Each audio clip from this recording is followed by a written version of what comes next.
Welcome to Miss Martin Muses. Welcome to Miss Martin Muses, where we muse upon what makes me laugh, makes me cry, makes me happy, makes me sad, or just really ticks me off. Well, today we are talking about something that makes me very, very happy, and it is J.R.R. Tolkien's The Fellowship of the Ring, the book. And I am joined here by two excellent panelists, Renier. Hey, Teresa.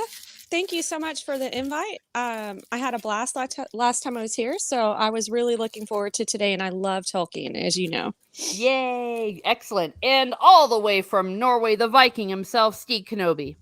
Hi. Sorry. Oh. Hello there. Oh. yes. And we have people already in the chat. We have Snortopupus Cuber. We have Sandra Feliciano. Oh, welcome to Miss Smart Muses. I'm not sure if I've seen you before. If not, welcome. And like, share, and describe early and awesome. Early and often, as I say, like a Chicago election. And we have Jedi Knight Lego. Hail, Miss Martin Muses. Thank you, everyone, for being here. And we are going to be finishing up the novel, The Fellowship of the Ring. We're going to be finishing it up today.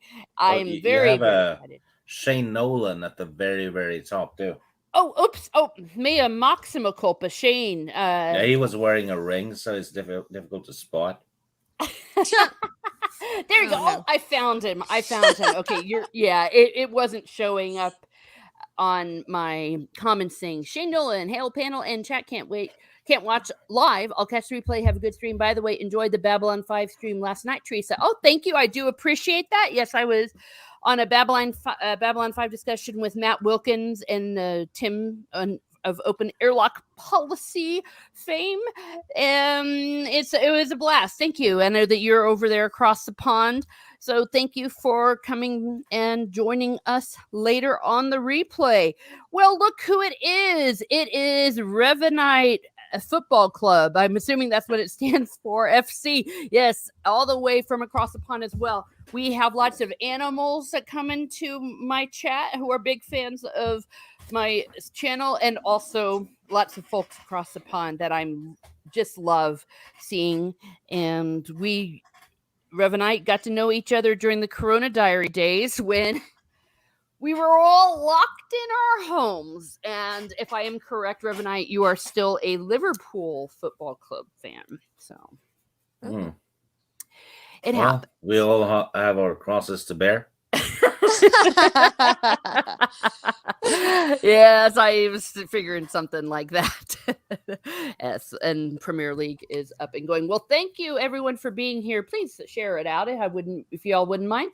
Now, the last time we were discussing the Fellowship of the Ring, we went to the Bridge of Cathadoom, and we had the iconic "You shall not pass and fly, you fools." We lost Gandalf to the void. Yes. It was so sad. I know. I read it 1,000 times, and I'm always like, the poor hobbits. It doesn't get any easier, but it feels like so in the book it feels like he kind of maybe did it on purpose, but in the movie it felt like, oh my gosh, he's old and weak, so I think that's what made it like really sad when you watch the movie. But when you read the book, it's like, he did it on purpose? Why would he do that? But you don't know until you get to read more of a story. Mm-hmm. Yeah, it was sad. It was sad, but it was powerful. And I think that's one of the rare times we actually see Gandalf using some sort of magic, where the veil is torn away and we see him for who he really is, an Ishtari, if I'm pronouncing that correctly. Yeah, I agree 100% because, for anyone who hasn't read the books, you don't know that Gandalf is actually kind of a supreme being, so to speak, and that's what wizards are, because they're there to protect the realm. And so it's really cool when you're reading through or when you're watching, it's like, oh, wow, he actually is really powerful. He's not a frail old man. He's not just wise. He actually can do some pretty amazing things. I know he did some stuff in The Hobbit, but it was kind of like smoke and lights for me, or smoke and mirrors. Yeah. Well, and it makes sense. Wouldn't people of Middle Earth maybe not being able to comprehend all of those things? So what would they call him? Of course he'd be a wizard. Yeah. Because that's something that makes sense. Exactly. Oh, and Gandalf means staff elf. Oh, well, there we are. Gosh, it's been Awesome. a while since I've done that. All right. Well, we do have a few comments I want to highlight before we jump into it. This is for you, Steeg. Just as he goes mute. I don't think that the Revanite is amused with your commentary on Liverpool Football Club. Oops. Oh, Jedi and I is also across the pond in England. Oh, I did not know that. Well, thank you very much. What's your Awesome. football club? Do you watch Premier League? And Snortopupus Cuber are one of our animal fans. Snortopupus Cuber, the Istari are Meyer. Yes, they are. Yes, they are. And Revanite, he's saying hello to Jedi Knight Lego. I don't live there anymore. I live in Spain, but it was a nice time in England while I was there. There we are. There we are. That's awesome. Yeah. So, yay. Oh, and we lost Steeg. I said Liverpool and he ran away. But no. No, I was chasing an annoying fly. Oh my. Yeah. I was just going to say he gave you a little emoji. Yeah. So, Oh, well, there we go. Everyone's saying hi to each other, and it's always great to see you all. So, yeah, maybe on another discussion, doing a lore stream might be in the cards about things like who are the Maiar, who are the Ishtari, who are all those people like Elbereth and the elves and everything that went on, and what really is across into the West, as the song goes, that makes you cry if you've ever sung it. Good song, good stuff. Well, thank you everyone for being here. We're going to continue with our read, and the chapter is Lothlorien, where they go off to Lothlorien, but before they do, they come to Durin Stone and they look into the dark waters of Miramir. I'm looking this up here. There's so much history about this. Is there some insight you want to give us about that history, or is that a little too specific? Do you remember that? I don't remember it. Yeah, don't remember. Yeah. Okay. Yeah, well, it says, according to the dwarves of Durin's folk, after Durin the Deathless had awoken at this mountain, he traveled south and came upon this lake. He looked down in it and saw a crown above his head, being the reflection of stars above, despite the fact that it was day and stars should not have been visible. Taking the crown as a sign, he founded the great city of Khazad-dûm beneath the mountains that fed Miramir. So as the Fellowship is minding their own business, as they're going past it, they're all sad and got orcs everywhere, and they need to get to Lothlorien, but Gimli did want to stop there, and they look into there. No, it's always very sad, and Gimli is very poignant in all of these scenes, all of these chapters, starting with him talking about what they're about to see when they go to the great dwarf city and everything, and then the great grief he has when he realizes they're all dead. Oh yeah, especially when he sees his cousin's body, and it just kind of tears you to the core. It's like, oh yeah. The the guy next to him holding the book, the dead one. Yeah. He's one of the other dwarves from The Hobbit. It's the guy who has the slingshot in the movies. So he's dead too. And another one, I think it's Dory. He gets killed by the thing outside Moria, the squid. Oh, yes. Oh, that's right. So you get the death of 3 of the Hobbit characters, really, in one chapter, retroactively. Oh, gosh. It's devastating. Isn't it so sad? And unfortunately, Gimli chooses that moment to sing about it. I know how fond you are of that, Steeg. Yeah, let's sing inside a hall that has all kinds of acoustics Yeah. and warn Might all the attract some enemies. orcs. Yeah. Hey, we're right here. If you didn't find us, here we are. Just in case. Yeah. And it echoes throughout the hall. But it's a great song. I do love the songs. It's just they need to think about the time and the place a little more Yeah, often. I mean, you might wake up a Balrog or something. Imagine that. No way. Okay. All right. So anyway, so they all go off to Lothlorien, where the elves of Lothlorien are there with them, and they have to blindfold Gimli. Yes, because they feel like he's untrustworthy and they don't want the dwarves to know where they live. And I thought that was really cool, and it's a shame they kind of left that out of the movie. Also, the main export in Lorien is L'Oreal shampoo. Oh, come on. That's I how was they going to get say that. wine. No, that's how they get that Orlando Bloom hair. Oh, my. Wow. Well, Secret of the elves. hey, Yep. all I got to say is then give me some of it, because their hair was magnificent and their skin and everything. If they did have a product line, I would most certainly be a patron of it. Absolutely. Yeah, because they don't trust each other. But I understand why they didn't do it in the movie, because if they'd have stopped to go, wait a second, let's blindfold him and done some more of that exposition, it in the screenplay it may not have made as much sense.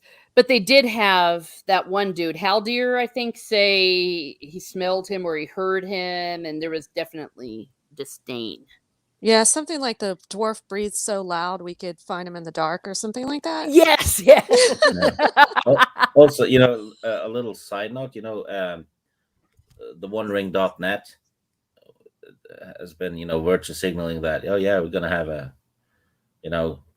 gay characters and all that in Tolkien now, and they specified, Ian McKellen and the guy who plays Bard, they're gay. Well, the guy who plays Haldir was gay too. Yeah. They just ignored him. Well, he's not a big recognizable actor, so I guess they just didn't want to make a big deal of it. Yep. Yeah. Because they didn't know. That's what it was. Well, and not just that, just the whole way they pretended. Newsflash, actors happen to be gay. That is not a newsflash. And they were trying to make it out that people cared. Nobody cared. No, because you care about how they play the character. You don't care what they do in their own lives. It doesn't matter. Yeah. Yeah. I think apparently there was a huge outcry back in the day when they cast Ian McKellen. And I'm like, no, there wasn't. Nope. No, he was the perfect Gandalf. I was excited. Nobody complained about that. Yeah, somebody finally went back and traced it and said, see, this is where it is. And it was like a chat room with 3 people or something. Yeah. And at the time, someone being so helpful let Ian McKellen know. So he mentioned it. But it was something so obscure that it was totally irrelevant. And they also tried to make it sound like the Catholics were against that. And I was completely a part of all the hype in the Catholic Church when these movies were coming out. And I can tell you, it never came up about the actor's sexuality. Everyone was universally saying this is an amazing performance. And the only complaint was that he did not get an Oscar for Best Supporting Actor. Yeah, fair enough. Yeah. Okay, yeah, what outrage. And the OneRing.net is dumb. Yes, it is. But it used to be a great site. And within the last year or so, they've just gone straight to hell. I think they've gotten a new person to run the social media account.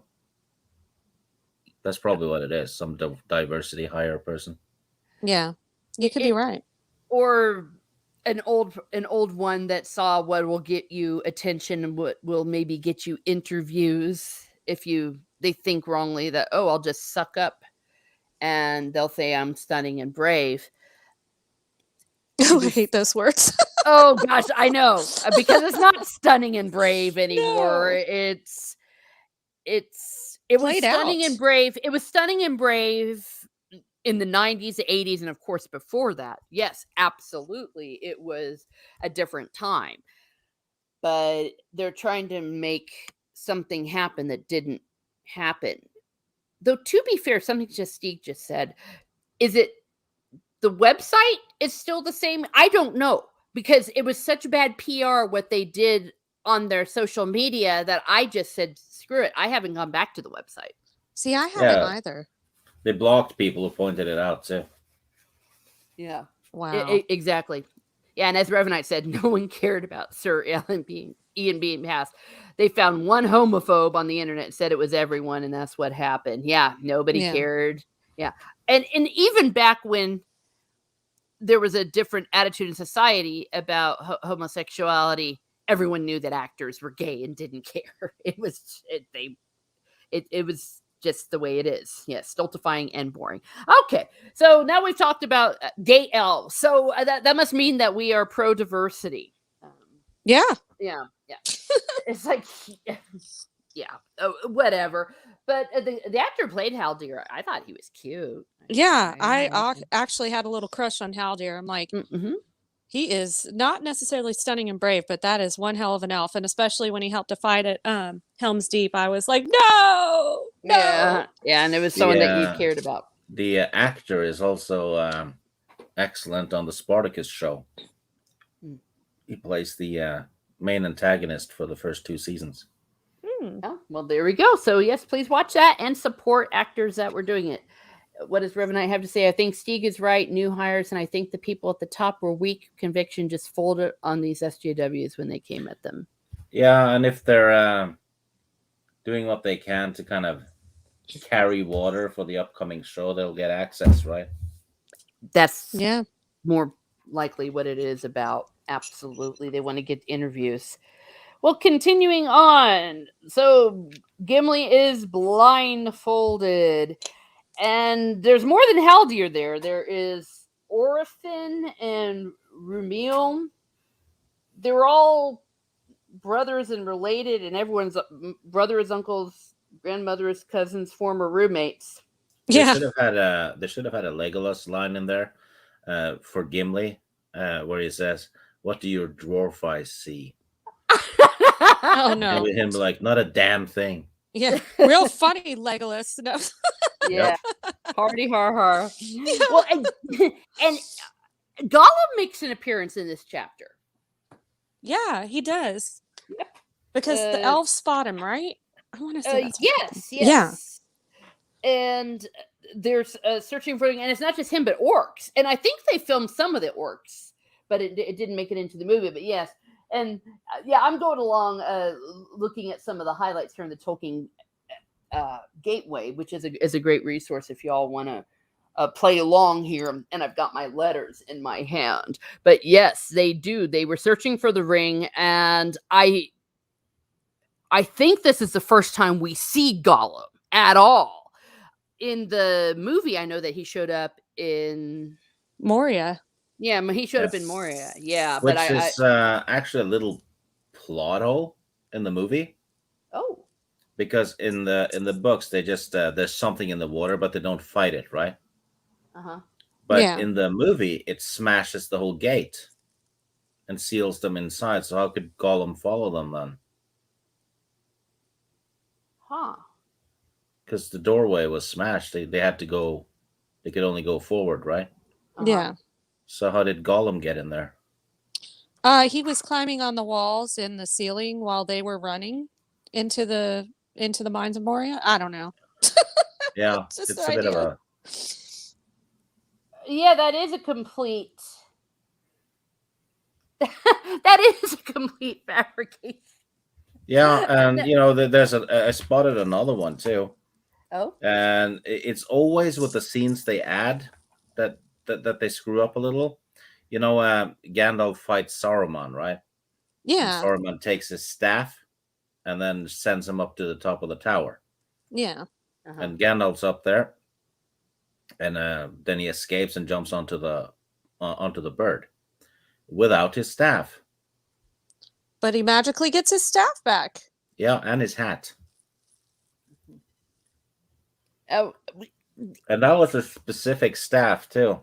you're right. It Yeah. wasn't like he had a spare. I can understand how he might have had a spare wardrobe, but Yeah. that he had a spare staff.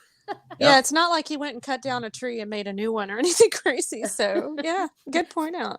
Snortopupus Cuber says he snuck in hiding in Sam's backpack. Oh, he's referring to Gollum. Well, maybe he did the same thing with his staff and hat. I honestly don't know. But I'm looking at my copy of the letters of J.R. Tolkien, which Stieg will be traumatized to know has writing all over it. And in my notes, a fun fact about Lothlorien is, to quote Tolkien, I'm reading here, of Lothlorien, no word had reached my mortal ears till I came there.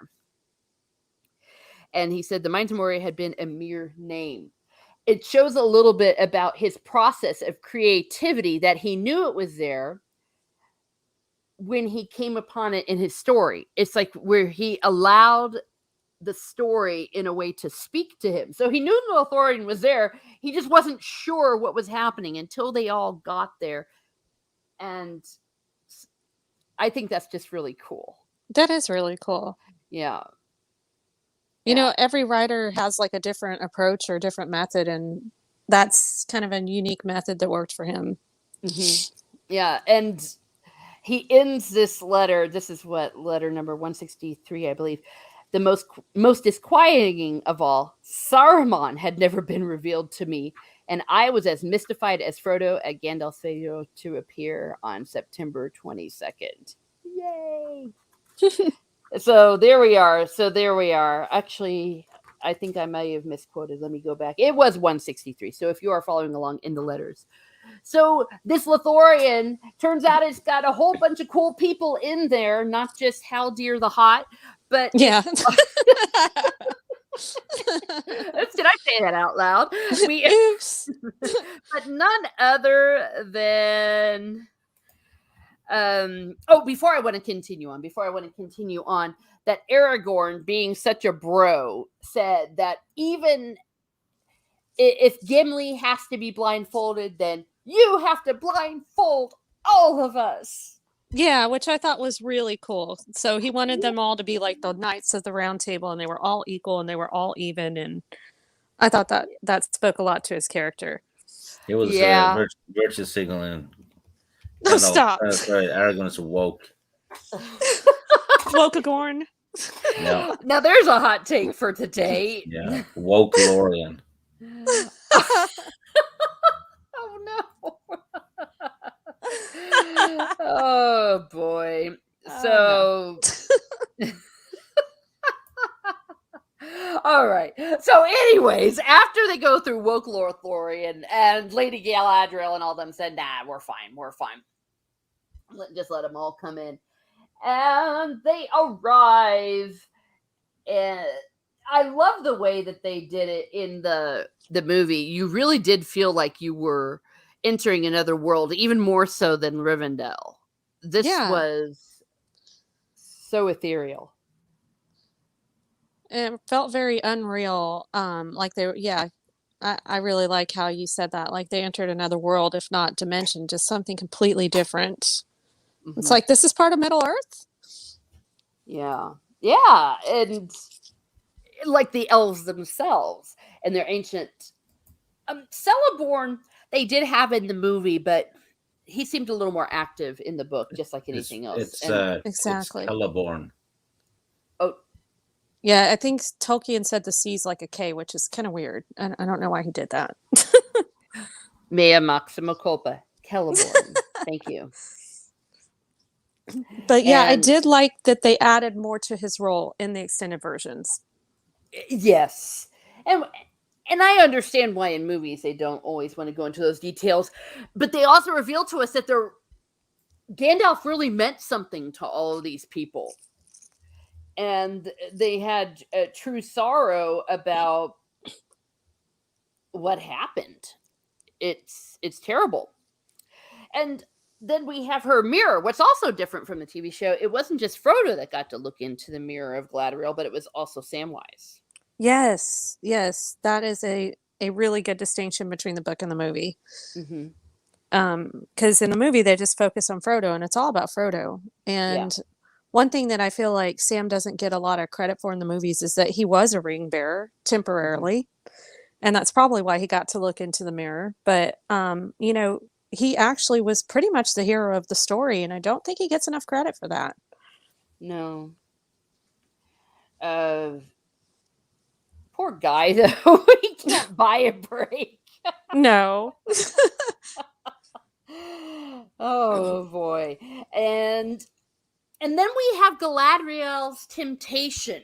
That is pretty profound. And I didn't understand how intense that was until I read Tolkien's letters and read some more background about who Galadriel really is, and what she gave up, that she's basically what they call a penitent, that she was part of this original sin, this original rebellion that they did back in the little island. My brain is just gone. Yeah, because she was in that ancient like elf civil war sort of thing, and she killed kinsmen. Yes, because they were rising up against the Malar. Oh gosh, what were those called? The beings that were like above them, almost the people that created the Mire, which is what Gandalf is, right? No, it was people higher than that. No, the Valar.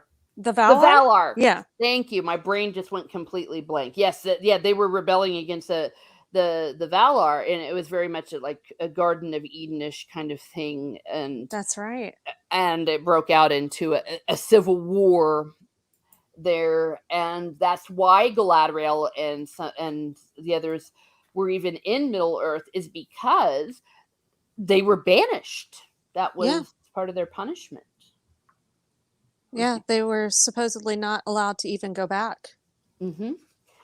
Until she basically redeems herself by overcoming the temptation that Frodo offers her. It's like she gets a second chance to get that tree of knowledge of good and evil, to use the Eden thing, and she is able to refuse it. Yeah, that's a good analogy. Yes. So yay, but I mean, Frodo, what kind of a friend is Frodo? He's sitting there with Gandalf. Oh, take the ring. Of course, the poor guy didn't know what he was doing. The poor little hobbit didn't know. It's like, here's the one thing. It's like a recovering alcoholic. Here's a martini. Hold my drink. Yeah.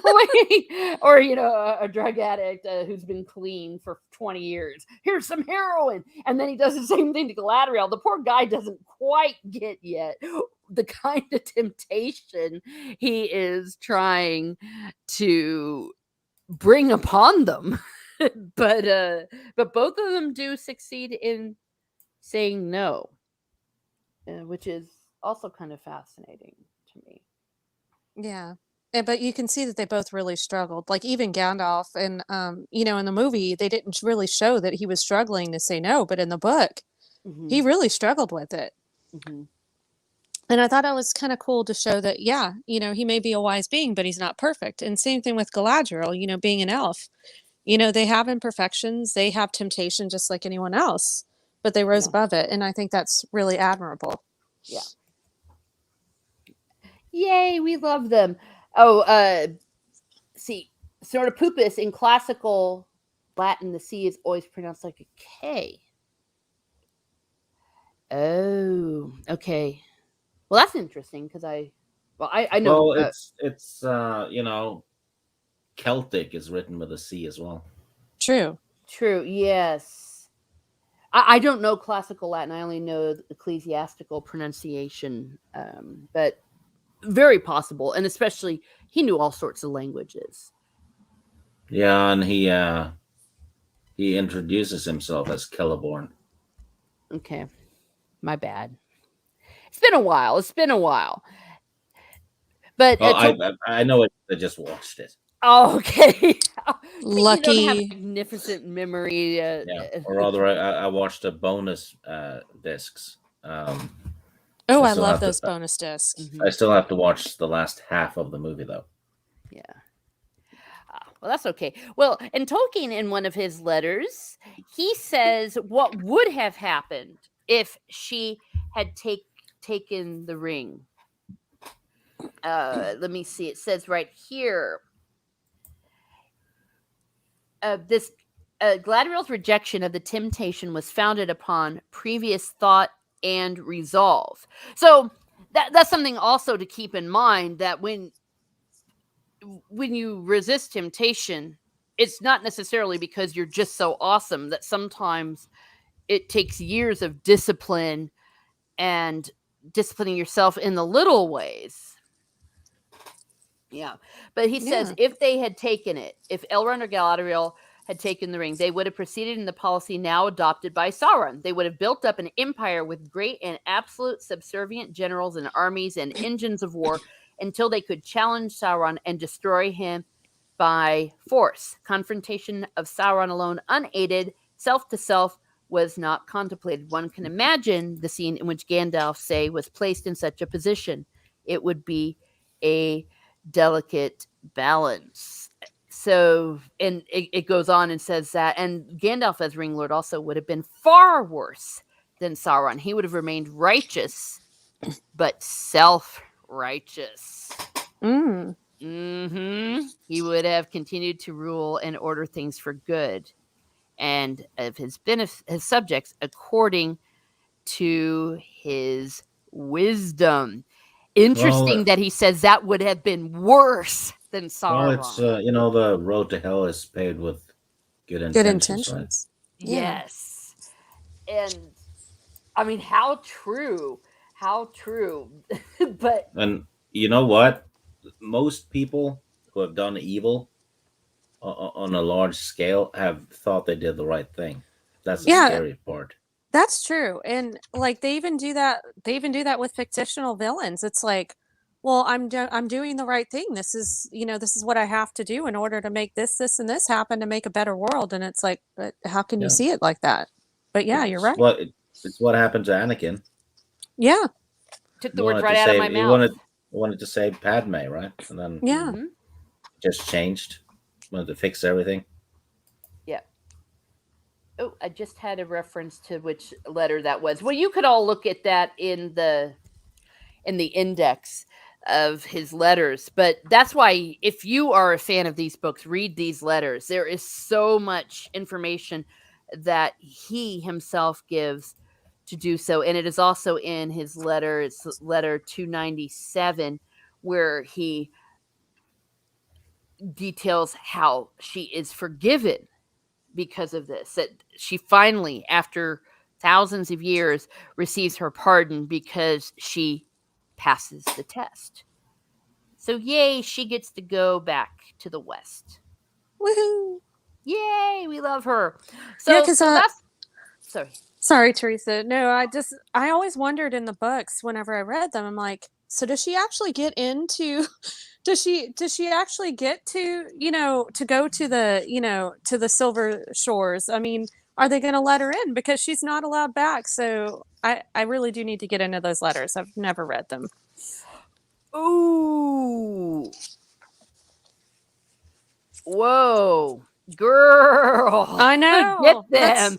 That's one thing I've never read. I've read everything else, but I've never read the letters. Yes. Oh, wow. Well, I'll tell you, it is so much in depth because the writer himself is answering these questions for us. So we don't have to.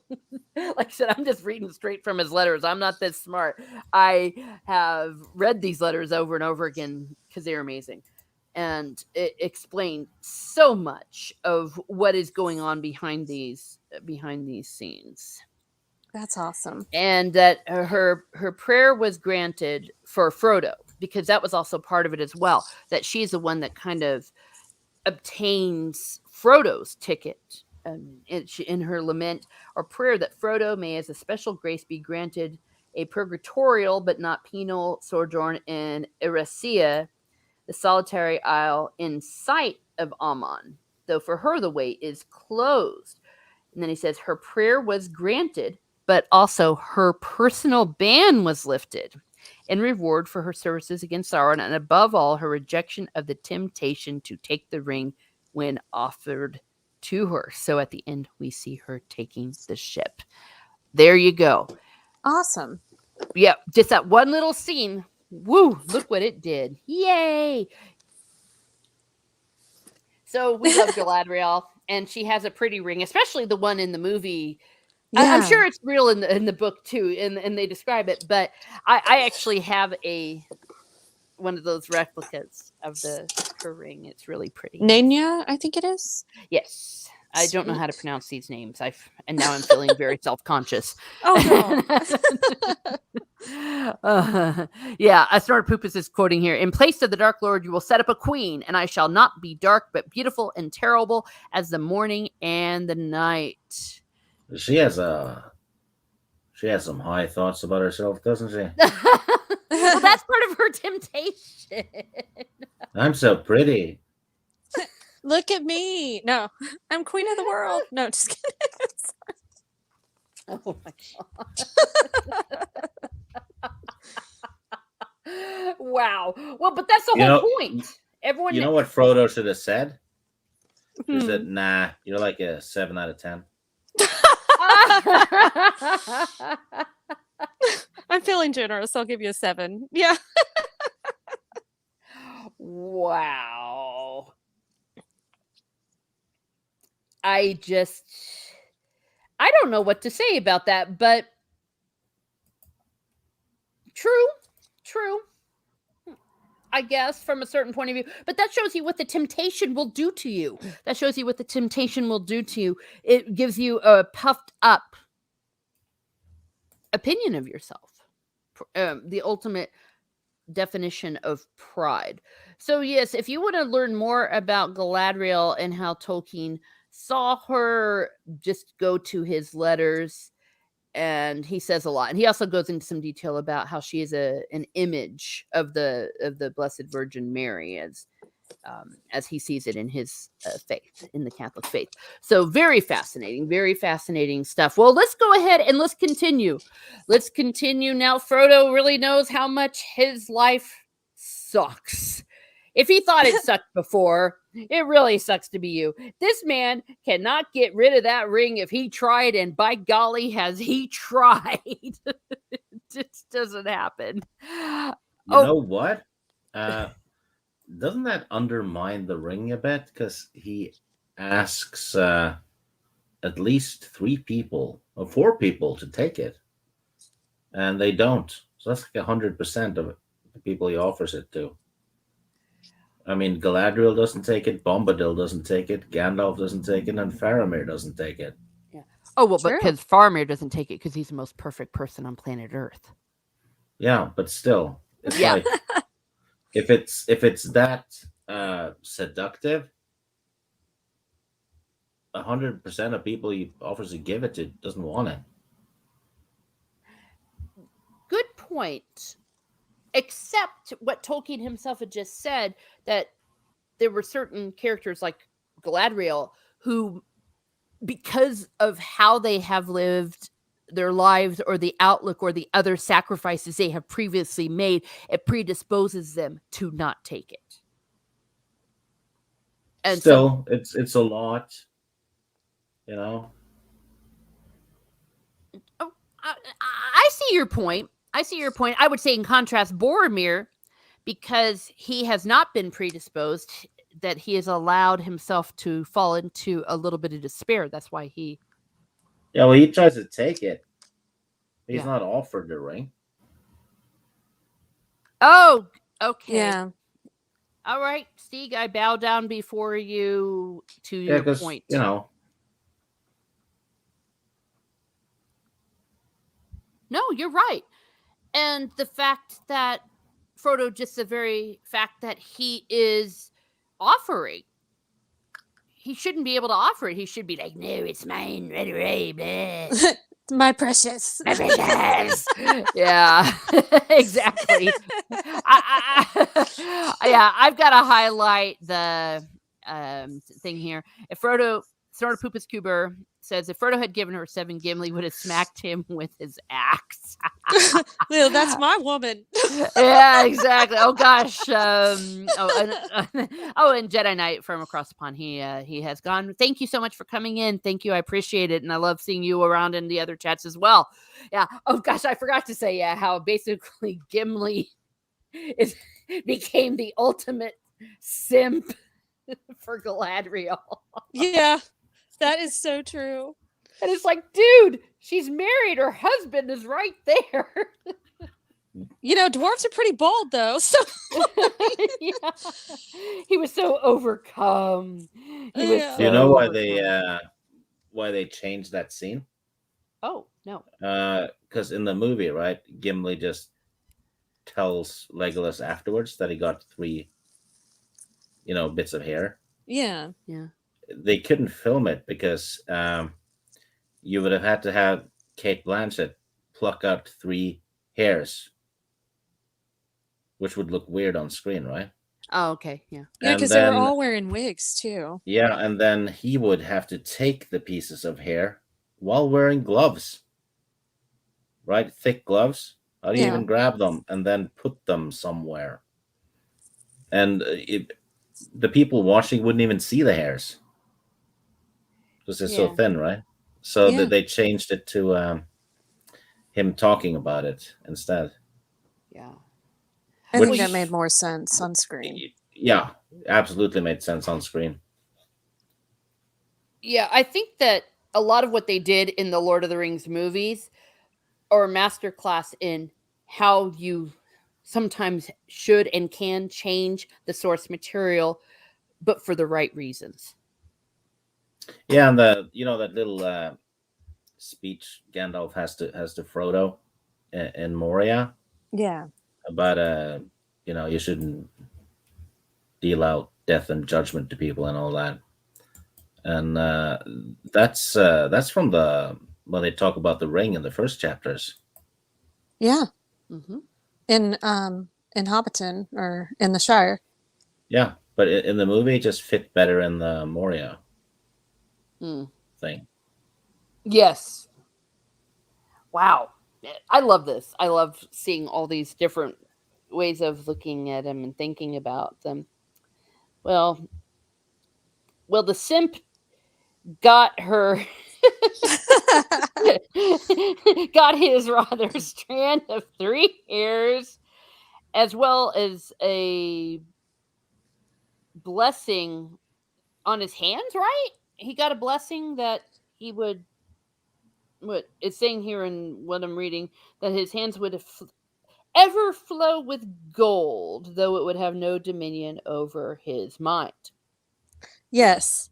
Yeah, because I was going to say Galadriel gave him something else. And it was really cool because I think everybody actually got like 2 gifts instead of just 1, like they showed in the movie. And I thought that was kind of neat. They were very, very generous with the fellowship. Mm-hmm. Yeah. See, Aragorn got a sheath for his sword. Yeah. And I'm looking at the listed gifts. Boromir got a belt of gold. Legolas got a bow strung with elf hair. Yes, I thought that was weird, but I'm like, so I guess that shoots arrows better? It's like cannibalism and all that. The sheath that Aragorn got, I think, is a little reference to the Arthurian tales about the sword. You talking about the Holy Grail? No, it's not Excalibur, but the other sword of fire or something. Oh, okay. And if you have the sheath, you will heal your injuries. Right. Ooh. I don't know the legend as well as you. Oh, I didn't either, but it was referenced in an Indiana Jones book. So I just I looked it up, did a little bit of research. Awesome. You see, we're educated with all of these fancy actions. I don't know if it's a reference, but it might be because he did quite a bit of stuff like that, references to to legends. Yeah. No, they did a really good job with those. I can definitely see how that would be a thing. I'm looking at my notes for the gifts and their significance to them if Tolkien has any commentary, but to continue, a boat strung with elf hair. They didn't say that in the movie, did they? No. No. It was just like, oh, look at my bow. Their hair must be really, really tough. That's all I gotta say. I think in the books they didn't get the daggers No. because they got those at the Barrow Downs Oh, you're when they got. right. Yeah, so they had them from Bombadil. yeah, which But they didn't show Bombadil in the movie, so they had to figure something out. yeah, It made sense. yeah, but Aragorn gives them the short swords at True. Weathertop. But I think it has to do with the daggers they found or whatever it is, or from the or Noldarine, Mm-hmm. and that tied into the Witch King, I believe. So he's basically getting killed by in the end. He gets stabbed by Oh, uh, when Mary stabs him. yeah. Yes. Yeah. So I can't remember what it was, but it's something that goes full circle somehow. Yes, and a little bit of the supernaturalness behind the weapon. Yeah. Because where it came from, because we do know, especially in the book, that Bombadil, that he is above it all. That he has like Do you a know special who? magic, for lack of a better word. Do you know who made the prophecy about how the Witch King was that he couldn't be killed by a man? Oh. That's Glorfindel did it. Yes, Way, my way, Glorfindel. yeah, way back. Holy crud. I need Because to get back into some of this. I watched a Glorfindel video the other day. So Okay. it's I've just been lucky with what I've been casually watching. Yes. It just fits with the stream. It's not that I don't know that much. Just accidental cheating.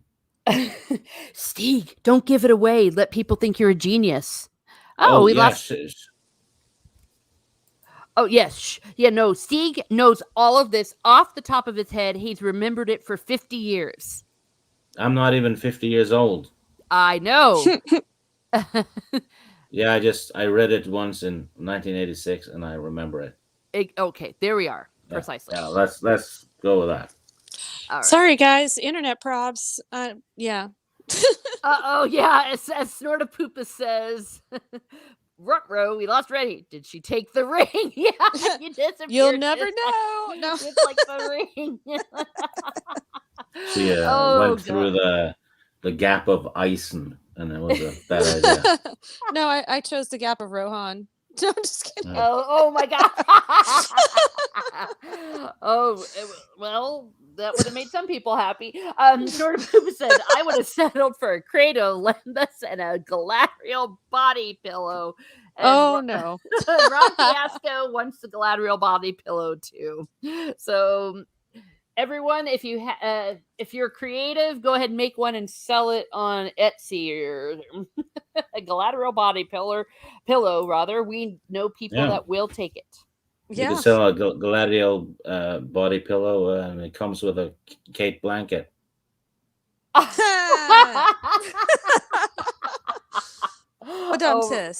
Oh gosh.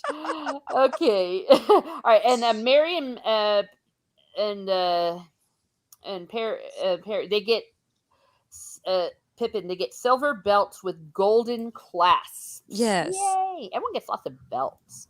Boromir got a belt of gold. Sam gives him a box of earth Salt, from her right? garden. But doesn't she also give him like salt or something? Or was it? No, it was soil. In the movie, it was salt, but in the book, it was soil. Sorry. Yeah, and so that he'll have this big, beautiful garden that would, as they say in here, bloom like none other. So he would win all of the county fair competitions for his garden because he cheats. Exactly. That's my They'll be first like, thought. "What's your secret?" I'm not telling. Yeah, it's just, I just got some. I know how to tend the soil, if you know what I mean. All right. I'm good at what I do, man. No. Exactly. No, but how nice. So now I imagine him going around with a big box of soil in his backpack.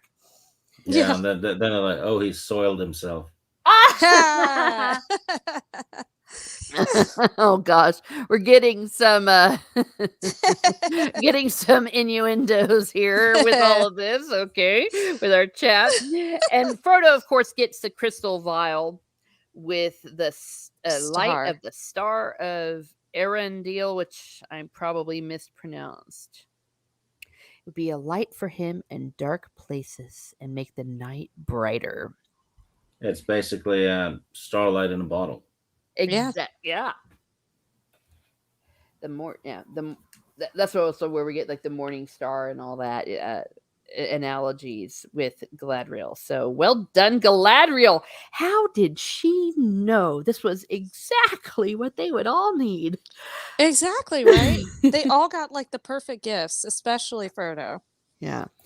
And Steve, you being an aficionado of Dungeon Master Extraordinaire, that is a thing in fantasy as well, with the gifts that are given and other fantasy things. Oh, when not when I do D&D now. I just uh, give the players all kinds of shit that hopefully get them killed, cursed stuff, and Oh, oops. Oh boy.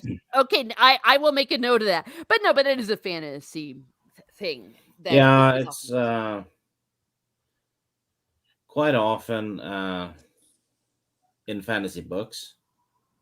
If someone's given some sort of gift, right, in the story, it's usually important somehow later on.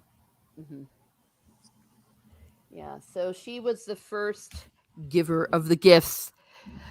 And everyone's a comedian, and she gave Charlie Brown a rock, said snorted Peepus Cooper. You know, polar bears do have a great sense of humor. I will. Poor Charlie. Yeah, that's exactly what have happened to Charlie Brown. Sucks to be you. Yeah. And then we all know that Stig's favorite part came next when she sings them a song. Yes, as they leave. Well, that is not so bad because they're not surrounded by enemies, so the singing wouldn't give away their position. But do you feel like it was a song of protection? I kind of felt like that's what they were doing, but I don't know. That was just kind of my interpretation. Mm-hmm. Nah, it was just some hippie shit. Nah. Weak. No. No, it actually is a thing that it was like she was singing onto them a blessing. And that she's a protector. Okay, Yeah. cool. Because it just kind of felt like it was something that would, keep them protected. Yeah. Precisely, yes. And that she was the one who was watching over them and being their patroness, if you will. Yeah. Yeah. Hello, welcome, Keck, and then welcome, Luffy is God, and everyone's saying hi to each other. We always enjoy that. Yeah. So we have a song and some gifts. I want to go into some more detail about Galadriel, but it's more appropriate, I believe, maybe a separate video or maybe even a separate stream, because there is so much going on with this chick. Oh yeah, like especially it's really cool whenever I actually could get myself through the Silmarillion to learn about her history. Mm-hmm. I really enjoyed that because I didn't realize she was going to make an appearance. I just thought this was going to be kind of the beginning of Middle Earth and this is, what happened before, the One Ring took over and all that. But it was really interesting to see a lot of her history. Mm-hmm. Yep, absolutely. And just how much depth it was and how much throwaway moments in these books have so much behind it and so much that was set in motion even before Frodo was even born that was going to ensure that he would succeed. All right, so we go off. The Fellowship goes to the Great River, and they have a black swan. And I was trying to think about the symbolism of black swans. Don't they mean something besides Natalie Portman going crazy in a ballet? If I am correct. It's like all desolate. That's the other thing, is that everything's just been desolate and made laid barren because of Sauron, to take the quote here. And because every living thing dies before him. There's no fertility. The earth is scorched. And that's where some of the wacko 60s hippies tried to adopt Tolkien a bit, because he had such love for the environment and all that. So some of the weirdos like Elf, didn't they get inspired by Tolkien? But of course, he would not have been a terrorist for the environment.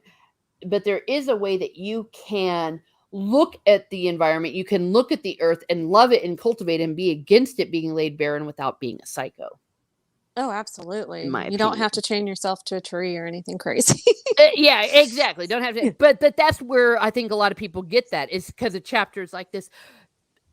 But what it's also saying is that nothing good can grow where evil is planted. It's symbolic and literal.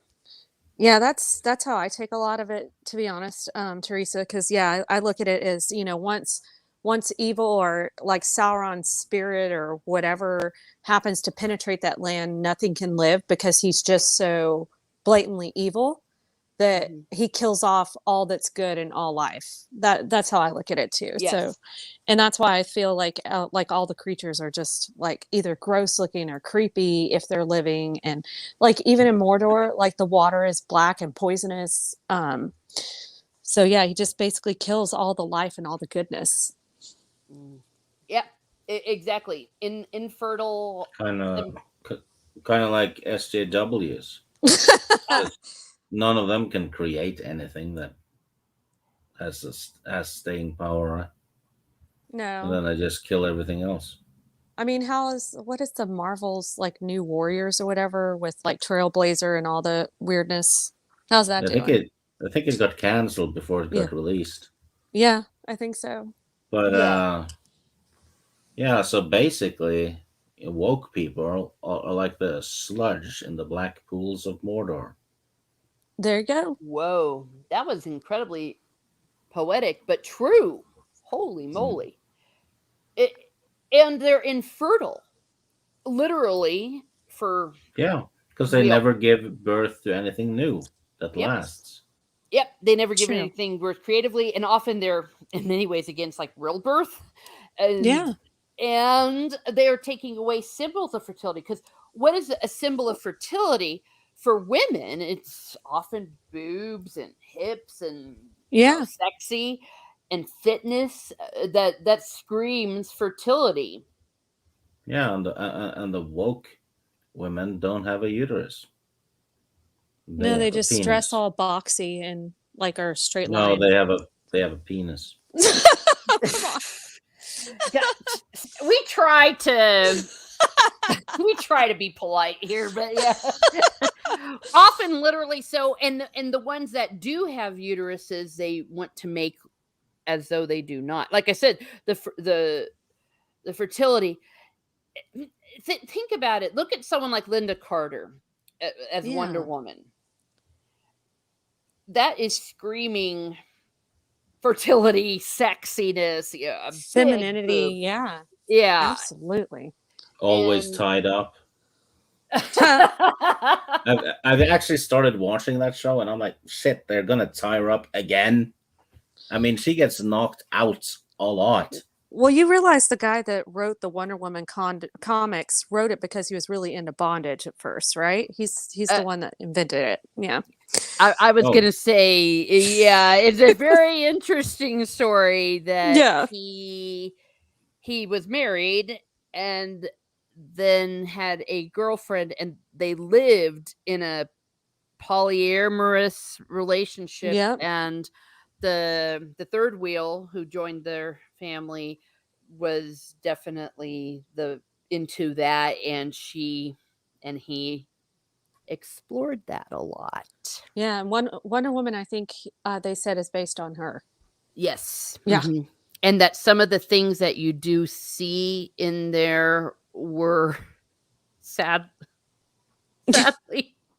I know more than you want to know about his sex life. I He seems, wasn't exactly an attractive man either, so I'm No. still trying to figure out what his appeal was. It must have been something he was very talented at. I'll just leave it there.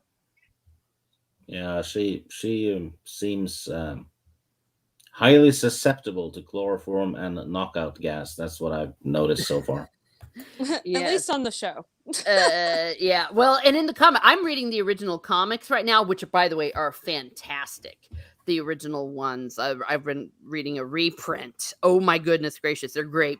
But holy moly, every episode, she's either handcuffed or Yeah. tied up or all sorts of crazy things, or other people are tied up. Yeah. Yeah. I mean, she's got a lasso for a reason. The Lasso of Truth. Yeah. We've gone woo to places we never thought. Well, I believe it or not, we have reached the end of the book because the final chapter, and quite possibly an incredibly sad chapter. You forgot about Legolas shoots a Nazgul Oh, that's flying over them, right? when Yeah, they're going through the. Yeah, he shoots one at night. You hear a scream, and it's one of those flying things the Nazgul are using. Yeah, like the big dragon thing. Oh my gosh. Yeah. They don't really say what it is, do they? They just call them like fell beast or something like that, just because they're like one of the weird evil creatures or whatever.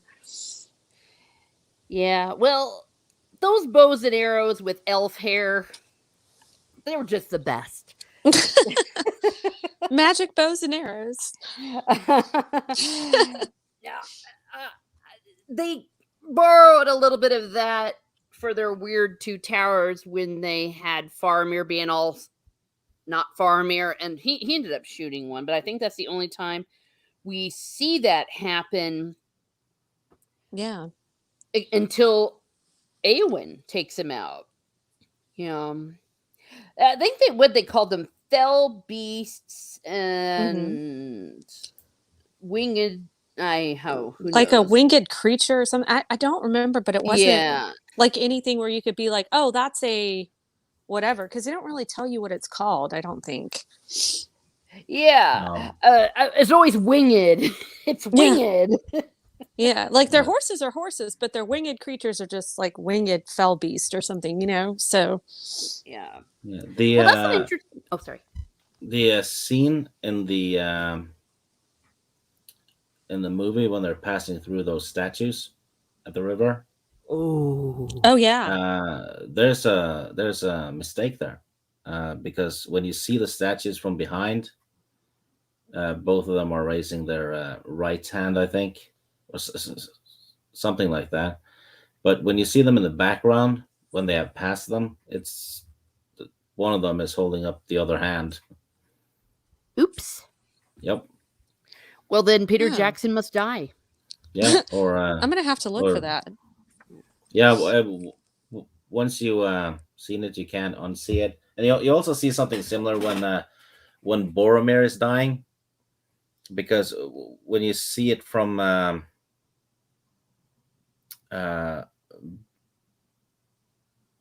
over Aragorn's shoulder down at Boromir, Boromir's hand is on his shoulder, but when you see the other way, the hand isn't there, and then they switch again, and it's back. Oh, it's magic. Yeah, it's kind of magic. Well, there's a lot of little goofs like that. I think the ring changes place when it's on the table at the Council of Elrond as well. Yeah. Yeah, I think with the amount of takes they had to do and the amount of editing. Yeah, that's exactly what it is. Because as I was watching the bonus material, and Sean Bean said that they did his death scene before and after lunch. So he was doing his lines before lunch, and then Aragorn did his after lunch. So that's probably why the hand is shifting. Ah. Wow, imagine. I don't know. Doing I just keep noticing stuff like this. Well, no, that makes sense. It's like, okay, you're dead. Let's have a sandwich. Yeah. All right. Time for a break. I can't imagine doing something that intense, but that's their Yeah. job. Yeah, well, they weren't intense. They were outside. Oh, Good one.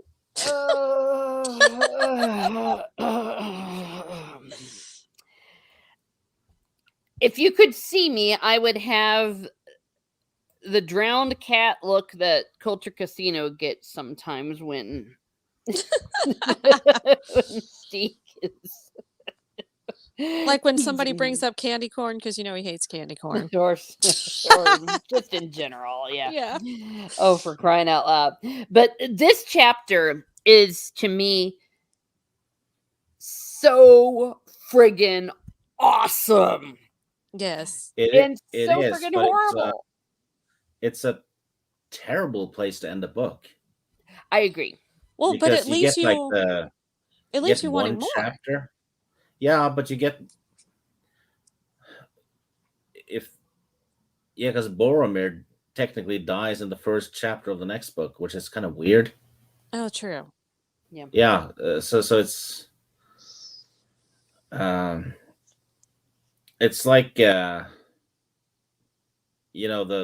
last chapter of the first book, you only get half of it, and the second half is the beginning of the next, right? So it's not a story-wise, it's not really a natural place to pause, and I think they did it better in the movie. Absolutely. Because Yeah. then they're all spread out, and you get cliffhangers from that, because Merry and Pippin's been kidnapped. Yeah. Aragorn and Gimli and the others are chasing them, and Frodo and Sam cross the river. Instead of that happening at the beginning of the next book, which is it's an interesting thought, and I don't believe I've ever come up with perhaps why that decision was. For me, though, that didn't exist because I just went right on to the next one.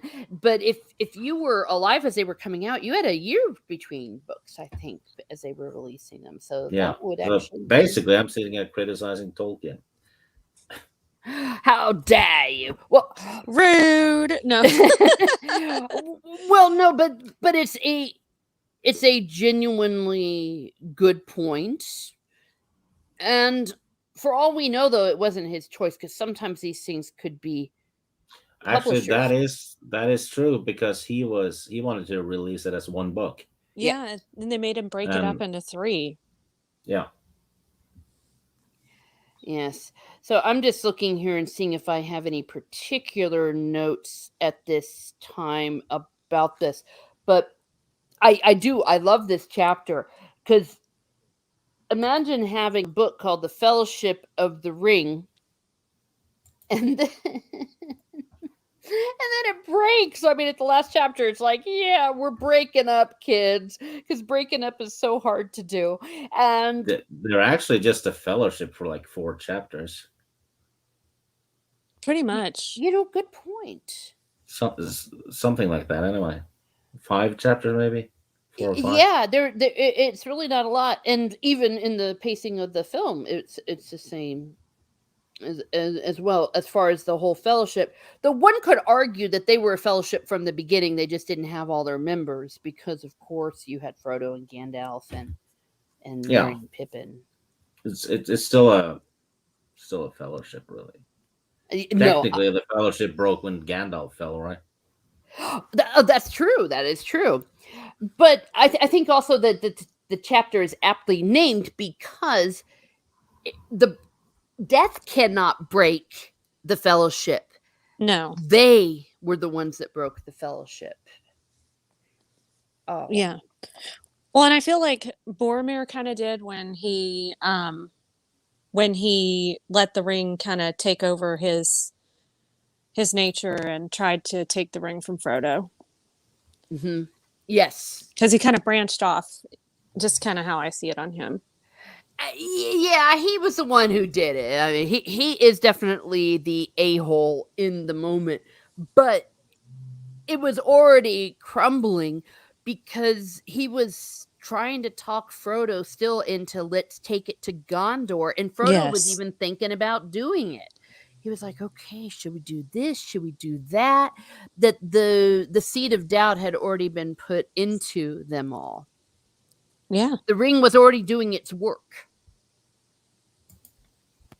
Yeah, so but I want to talk a bit about Boromir here and Boromir's fall and rise, I guess, but definitely his fall in this moment where he just says screw it and tries to take the ring.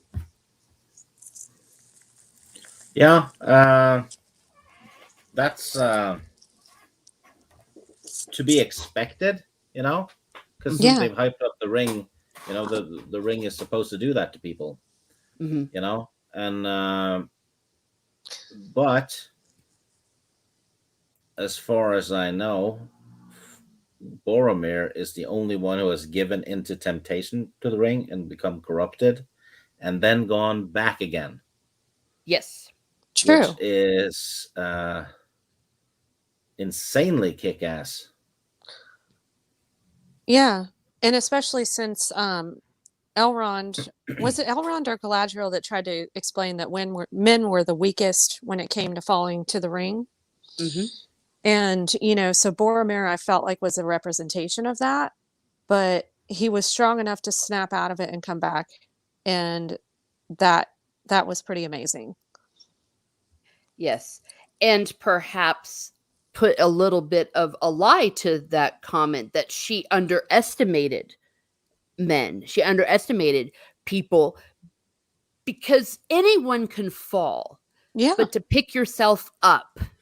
And she should know that more than anyone else because that was this whole story of her life, her very, very long life. Yeah, she actually just did it herself. Are you talking about with the mirror or with her betrayal? When she resisted the ring. Yeah. She basically atoned for things she's done in the past. Yes. Yeah, and it was definitely a long time coming. And it's also very much in keeping with Tolkien's view of man as fallen, but also still always capable with grace to make the right decision. It wasn't necessarily a pessimistic view of humanity, and that there is something very noble in our humanity that we are, despite everything, able to overcome if we but make the choice. Yeah, and she's right as well because the 9 ring wraiths are men. Yeah. They're humans, and so they fell, and so did Isildur, right? He didn't destroy the ring. Yeah, no. So she has a valid point. Yeah. They've effed it up and they fixed it. Snorri makes a good point that perhaps it all was meant to be. If I understand you correctly, he says Boromir unintentionally drove Frodo into making the correct decision. Yeah. Yeah, that maybe if he hadn't gone all psycho, that maybe Frodo, well, you know what I'm saying? Like, Yeah. I need the ring. That maybe Frodo might have been convinced, I don't know, maybe Boromir's kind of got the right idea. Yeah, let's take it to Gondor. Yeah. Also, when he snaps, he knows that it can happen to all the others. Yes. Yeah. So he's taking the temptation away from the others too. Mm-hmm. And I mean, he's trying to ditch Sam too. But Sam won't let him. No, golly, it's bad enough in the book, but the scene in the movie was just like, oh my God, he's going to drown. Awful. Well, what makes it so intense in the movie is that music. Holy crud. And then you realize, Sean Astin was taken to a hospital for that scene. Really? Yeah, he ran into the water, right? Mm-hmm. And there was a piece of glass in it, and Oh. it actually went through his foot. Ow. ouchie. Yeah, that's really ouch. Yeah. Oh, I remember that. And didn't he have like a big? Oh, I don't even want to talk about it. Never mind. Oh yeah, Never mind. you can see the wound as well in the bonus material. I know it's horrible. It's yuck. And they made a mistake because there's safety measures that they have on set, and they had some divers that were supposed to be clearing it out, and they missed one. So, But it's so hard to see glass and water, and that's the thing that sucks. yeah. Liquid Blake says through the Hobbit foot layer. Yes, and welcome, Liquid Blake. Thanks for popping in. Imagine him returning to do the scene again, and the glass is still there. Oh, I would so be mad if I was him. He would have been so ticked Like, off. what the hell, guys? Seriously? Seriously?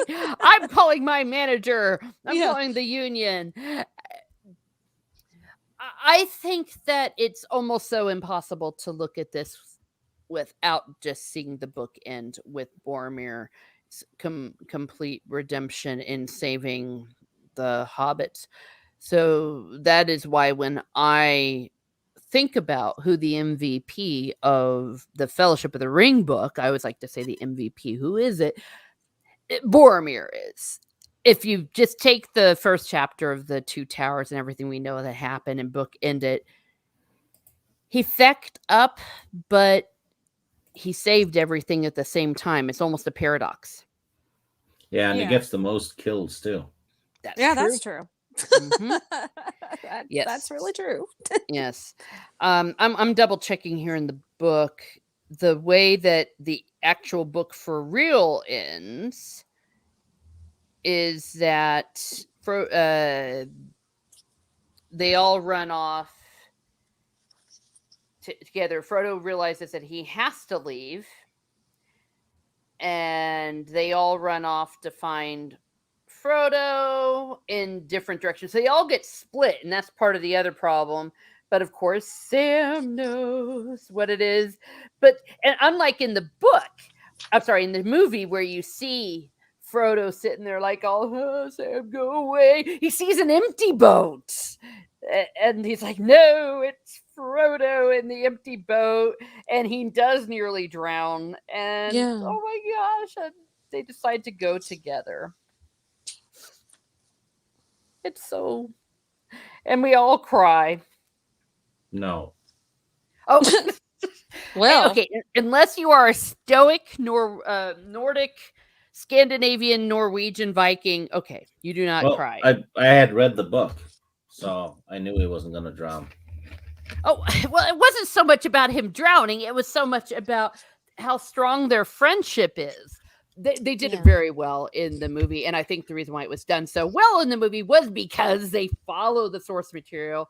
And they were right to not have Frodo put on the ring and be on the boat with Sam just chasing an empty boat where it looks like a ghost is steering it. That might have been too hokey, and it would have taken away from the drama of the moment. But off they go, and they are literally split at this point and figuratively split. I forget, I'm looking here. Does Boromir blow the horn of Gondor in this chapter, or is that at the beginning of the Two Towers? I think it's at the beginning of the Two I think Towers. it's the beginning, yeah, of the Two Yeah, so- Towers. Okay, so we don't get that great moment of the blowing of the horn, but oh my gosh, because he's calling them to come save everybody and sacrifices himself. You know, if I ever cosplay as Boromir, I'm going to ask people, hey, you want to blow the horn of Gondor? It was in the Oh, back of no. my head. Should I even say Yep. it? Should I even say it, knowing that Steek is in the panel? But there's only one way to say it. How can you say blow the horn of Gondor? You have to. Sort of Poopa says, I didn't cry at the end. My choking occurred during the Council of Elrond scene when Frodo said, I will take the ring. Yes. But Sean Bean, Gosh darn it. You know what? I Hmm. wish they had in the extended version Mhm. that they'd had a lot more Council of Elrond stuff Yeah, because because it was way different in the book. yeah, and there's a lot of stuff being said there, and I bet you they filmed a lot of it. Yeah. Uh, but in the extended version, that scene isn't extended much at all. No. You get a more you get a little more Boromir, I think, or he says that speech a little bit with And then Gandalf speaks the dark speech in the extended version. Yes. Yeah. Yes. There was that moment. I think he does that in the other one too. Does he? I thought he just did Uh, it. I well, thought he when there's just. like a little earthquakey thing that Yeah. happens, and it goes wash, wash, wash, wash, wash. He's like, Yeah. I will not apologize for saying blah, blah, blah. The Yeah. thing is, though, I haven't seen the cinema version since they came out. Oh, 'Cause, really? Yeah, because they don't count. Yeah. Since there's an extended version. I'm kind of like the same with director's cuts for movies. Yeah. Mhm. If I have the director's cut, I'm never watching the regular. It's Yeah, very difficult to go back. it is. And like 99% of the time for me, I always enjoy the director's cut or the uncut version so much better because you get all that extra detail and the little scenes that explain, oh, that's why that happened. Because I didn't understand how they jumped from here to here, Yeah. So I enjoy them better. Yeah. I'm Yeah, the almost positive. Oh, sorry. Kingdom of Heaven, the one with Orlando Bloom. Hmm. That one is a lot better if you watch the director's cut. It's like the extended Lord of the Rings almost. Oh, wow. Well, maybe I need Yeah. to look into that one as well. Yeah, it goes from being very good to it goes from being okay to very good Oh, with Oh, the wow. with the Yeah, because director. I didn't really care for the no. version I saw, the theatrical version. I'm like, oh, this could have been better. Yeah. Yeah, basically they just kill off Liam Neeson after 10 minutes. But in the extended one, he's in it for like 30 to 45 minutes. Oh my. Nice. That would definitely make a big difference, wouldn't it? Yeah. About the influence. I have to highlight all the way from Australia. It's better than asking them to play your organ. Do you think that directed towards you? I don't know. Thank you, Liquid Blake. As long as they play with something, Oh God. Hey. Yeah. that's fine. But I do recall that they said it took about a week to film the Council of Elrond. They said it went on Yeah. forever and ever. So that they had a gazillion stuff in there and had a nightmare trying to edit it and try to figure it out. I saw when I think it was when they were introducing Hugo Weaving in the bonus material. I saw a little snippet of him at the Council of Elrond saying stuff that wasn't even in the movie. So, and I think they shot the scene where Legolas and Gimli built the boat too. Oh. I think that was shot, and there was in one of the early trailers, you see armies of orcs crossing some hills. Mm. That's not in the movie, and there's one where Legolas turns and fires a bow while in a forest, and Boromir is in front of him, and then behind him when he turns. I think that's when they get chased by orcs when they're heading to Lorien. Yes. Oh, she put on the ring again. Yeah. Yes. Yeah, I believe you are correct. And there were several things also in the Two Towers and the Return of the King, especially, that were in the trailers that weren't. And we know some things were filmed that were not. Okay, she's back. She put back on the ring. Boom. Boom. Sorry about that, Teresa. Yeah. She went there and back again. I sure did. Okay, Story to Poopus. I'm planning on a movie with Liam Neeson and Sean Bean. They both died during the open it credits. No. Well, look who's here.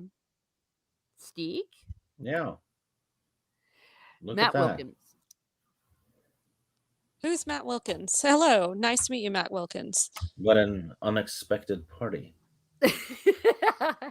he's Steve's nemesis. Matt Wilson says, No, it's not a. "Steve." It's not a. Nemesis would imply that we're equal. Oh, But no. he's a he's from southern United States somewhere, and I think he does like videos of himself playing Monopoly and stuff with himself.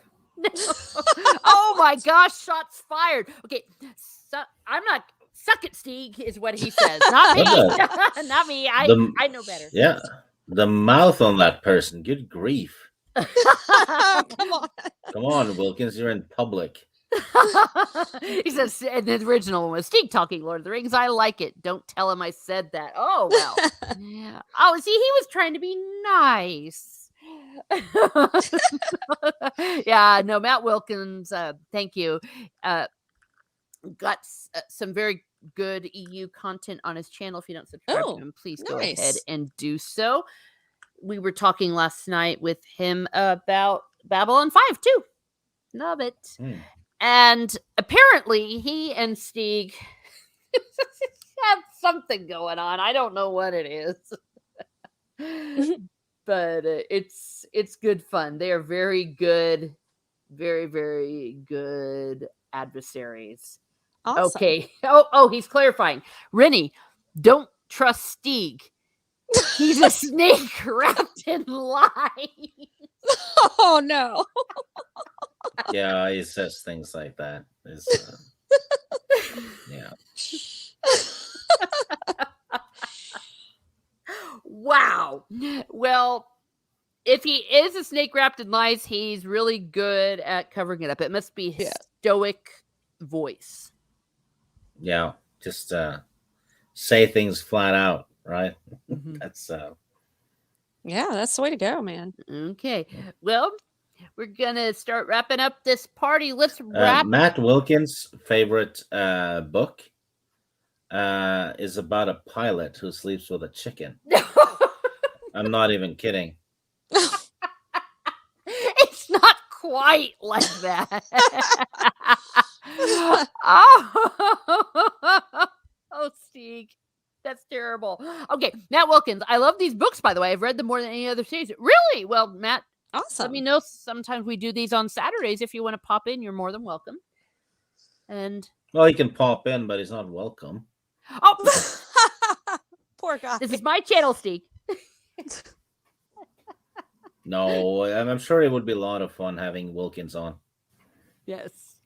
So, in any case, I love hearing that, Matt. I did not know that you were a Lord of the Rings fan, and I didn't know that about you, Rennie, until I found out.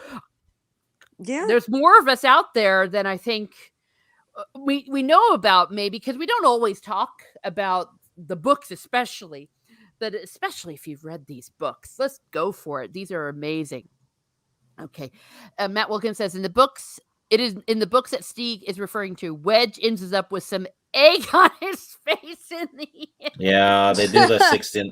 They do the 69 position. Oh no! No.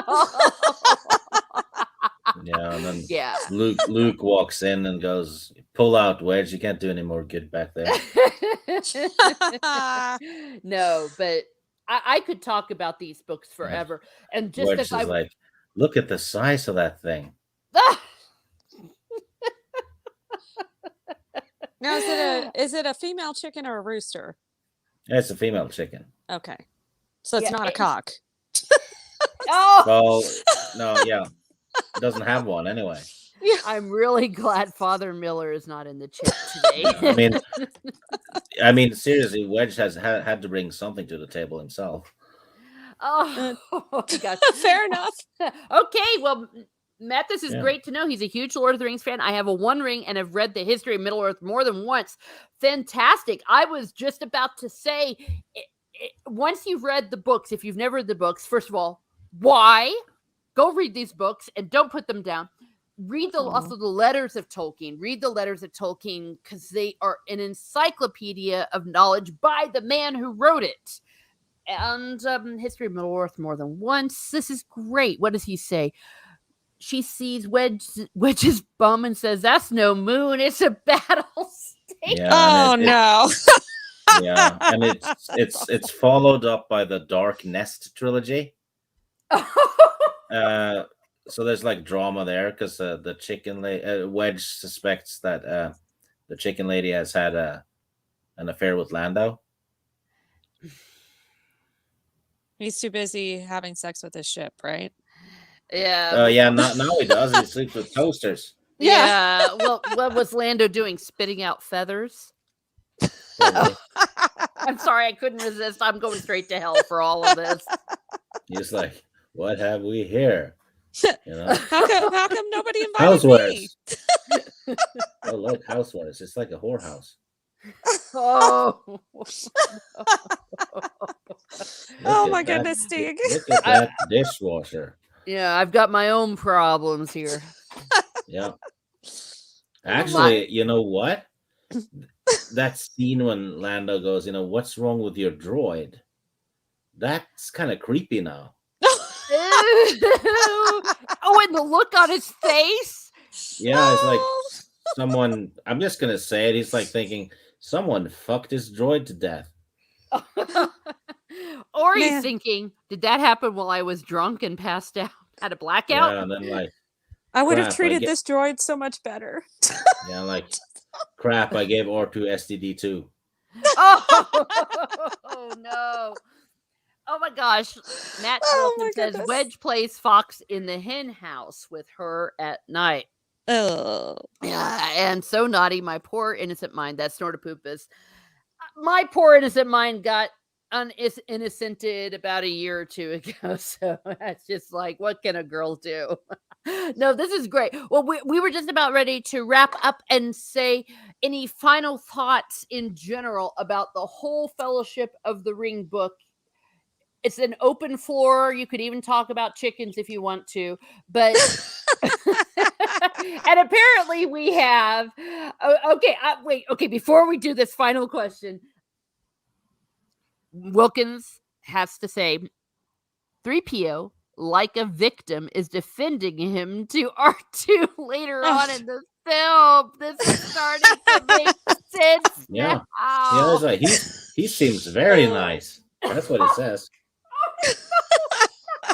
Yeah, and then Leia goes, That's yeah, so very awful. nice. Oh, what are you doing? Trust him. Trust him. He's a good Yeah, guy. and he has that Lobot guy with him who's a cyborg. Oh, no, don't do Uh-huh. it. He's basically dressed his manservant up as a robot. Oh, he's got himself a Lobot robot. He- Bringing this back to the end of the Fellowship of the Ring, the breaking of the Fellowship. We have gone from Also, he has to promise Han that he's not gonna harm his ship. Yeah.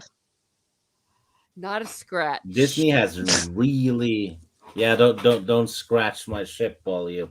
Yeah, Disney has really ruined that character. Thanks, Disney. Oh. Oh no. Lando does appear more relaxed when he greets them for breakfast the next day. All the aggression has been quote unquote Yeah, worked which is why out. none of them touched the toast. Yeah. Oh. Back to our concluding thoughts on the book, The Fellowship of the Ring. We started off with a party, a big birthday party, and smoking lots of weed, Yeah. and ended with holy crud. What did we end with? So, Rennie, do you have any parting thoughts about this masterpiece? Yeah.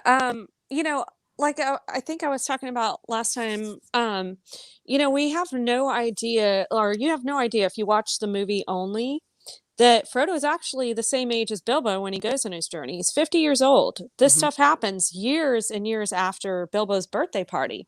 Yep. And they don't mention in the movies that it's also Frodo's birthday as well. So he and Bilbo share the same birthday. And, you see Bilbo going from this guy that, Gandalf says, wow, you haven't aged a day. You look amazing. To whenever the ring leaves him. And Mhm. he ages quickly in Rivendell whenever he and Frodo meet up. You see this amazing, fellowship, you know, start to develop. And you always suspect, well, there's got to be a bad guy in here somewhere. And of course, you already know who it is from the beginning because it's, they make it really obvious. Mhm. But, from that to, all the consequences and grief that they go through, it also helps to bond them as well. And I think that's, part of the reason why, we see Boromir come back at the end is, it's like, wait, these are my friends, you know? Mhm. And what these people went through will stick with them forever, especially Frodo getting stabbed in Weathertop. And I think it's just a great masterpiece. My favorite book is, of course, The Two Towers. Mm. I like the big fight at Helm's Deep, and I like the you know the reanimation of Gandalf, so to speak. But this is a good introduction to the story. Unlike The Hobbit, there's not a whole lot of silliness other than Tom Bombadil and some singing, but really great storyline, good for all ages, and it's the start of the ultimate good versus evil. Ah, So I love it. wow. I'm just so impressed with the journey that they take, even in this first book. Everything that you've said is just unbelievable, and the world building that he does throughout. I just loved it so much. How about you, Steek? Well, this is my favorite book in the trilogy, actually, and it's a 10 out of 10. Oh, all of them are 10 out of 10s. But this one, I always thought, actually, this is the first fantasy novel I read, Fellowship of the Ring, and it has an incredible amount of believable world building and Yeah. lore, Yes. which is not every fantasy writer can do that, because quite often they will go haywire with it because they're trying Yeah. to copy Tolkien or outdo him, and usually it's the magic system. Too much magic means it's not magical anymore because it's basically science. Hmm. You know, but Yeah. but my favorite chapters in the Lord of the Rings is when the hobbits are. It's before they get to Rivendell. It's when they're in the old forest, and when they begin their journey, they talk to Farmer Maggot, and especially the chapter when the ring wraith shows up and they're hiding under that tree, Oh and yeah. Yeah. and you have that chapter where they run into Gildor, the elf, Yeah. Hmm. and that's not in the movies. No, Um, and you have that stuff. I don't like the Tom Bombadil chapter. Oh no, I don't either. it's But grown on me. I don't hate the guy or anything. I just don't. I thought it. It's unnecessary. It doesn't add anything to the story for me. Yeah, it kind of, I don't know what to call it. Almost like a speed bump, an unnecessary speed bump. I don't know. Hmm. It's just it doesn't add anything to the story for me at least. Um, the character is fine, but oh yeah, and you have that scene where they almost get eaten by a tree and Yeah. all that stuff, because that's when you don't know. All you know is like the journey has started and you're learning new stuff all the time, right? Yeah. That's usually what I like with any big fantasy story. It's book one usually, because after that, it a lot of the cool stuff has been fleshed out already, right? Hmm. So it's already happened. Then they're just adding to it. But same with the Wheel of Time. I don't know if you've read that, but the first book is my favorite as well. Okay. Matt Wilkins has a response to this. That hurts. I love Tom. The ring has no power over him. He is a master to no one but himself. Great Yeah, ancient character that adds to the wonderful world of Middle Earth. I agree with the second half, but the first half, Yeah. Tolkien has basically told us that you shouldn't touch the ring, you shouldn't use the ring for I don't know 120 pages, Yeah. and then the guy they run into starts juggling it, so it kind of Starts almost playing with it. Yeah. Mm-hmm. yeah, it almost castrates the threat level of the ring Yeah. when Well, when he does that. I get that there's something special about him and all that, but there's something special about Gandalf too, and he didn't want to touch it.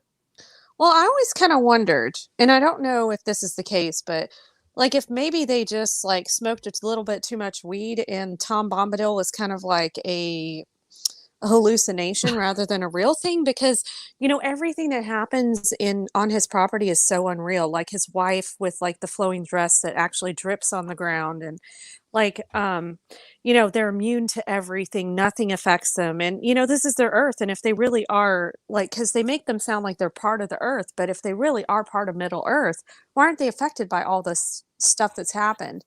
And it just Yeah, seems like time forgot about them, well, so I don't know, if it's you weird. well, Tolkien does say that Tom Bombadil and herself, they are of the earth, but not in this Middle Earth because they are in that state of original innocence, like a Garden of Eden Mm, situation is going on, and how perhaps it would be personified in that scenario. Up would be down, down would be up, and that they would be beyond it because they have not been corrupted by original sin, if you will. He yeah, was yeah, confused by it too, but I think it just spat out of him and about who he is, and he really wanted to show that there is such a thing as original innocence. yeah. And a little side note: Radagast is mentioned a little bit. Mm-hmm. The mhm. third Radagast the Brown. wizard. Yeah, Yeah. he vanishes because the elves try to find him to get him to join. He's gone. Yeah, They they the elves would have been able to find him, right? But they couldn't. smart guy. And I think there was something about they because he could shapeshift a little bit like Bayon could. Mm-hmm. And the theory is that he just basically said screw this and shapeshifted permanently. See, I always thought he shapeshifted into like a tree or something and it got cut down, or I don't know. So I assumed he died and they were trying to be kind about it. But you Yeah, Yeah, could be right. that all makes sense. And to be honest, if I could shapeshift into an animal and disappear, why not? Everything else is so effed up. My goodness gracious. Okay, Matt Wilkins says Gandalf is right though. You can't give it to Tom because it's not as important to him and would eventually get lost, only to be discovered by someone else down the road. Yes, I do remember that comment. Keck44 says, I still think Bombadil is a manifestation of Iluvatar. Oh, yeah, interesting. I've Oh, heard now that that's too. a good one. Yeah, Yeah. Yeah. And I just want to definitely highlight this because Matt Wilkins says Teresa's right. Okay, we can end the quote right now. Teresa's right. Continuing, though, the magic of Middle Earth has no power over Tom because he was there from the early beginnings. Exactly, yes, before the way the fall happened in his mythology. Snortopupus Cuber representations of the world as it was meant to be before it was corrupted by Morgoth. Exactly. Mm-hmm. Oh my gosh. Matt Wilkins says Steak would shapeshift into a snake. Ouch. Hmm. Hmm. Hmm. What kind of a snake? I know. I knew you were going to go there. Oh. It's like, oh no. Yes. No, but I will admit the first time reading it through, and for several years after that, I really had no desire or concern or want or need to read through all that Bombadil stuff again. After having lived a little bit, I went back and did reread it, and I think I have a lot more appreciation for what was going on with Bombadil.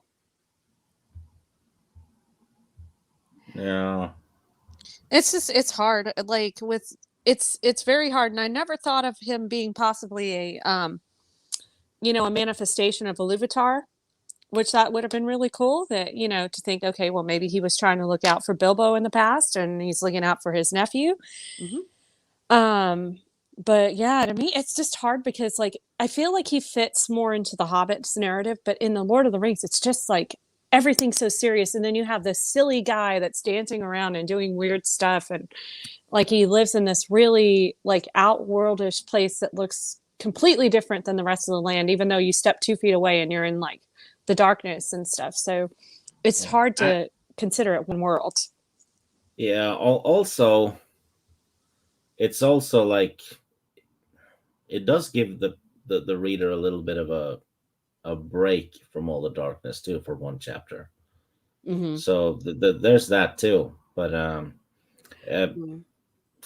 very rarely do writers do chapters like that. The only other time I read it was one in one of Bob Salvatore's books. He had 2 dwarves for a whole chapter. They were trying to get a boulder up a tree because they were going to do an ambush on an orc, and they're going to drop the boulder on him from the tree.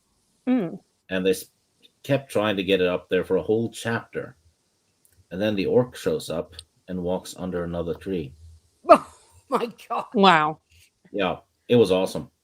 Oh, They were just sitting there with a boulder, and the orc's over there, and they're like, "What do we do now?" Yeah. oh. What do we do with Yeah. this boulder?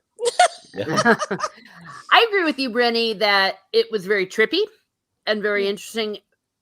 And most likely it could be left out just the way it was left out in the movies.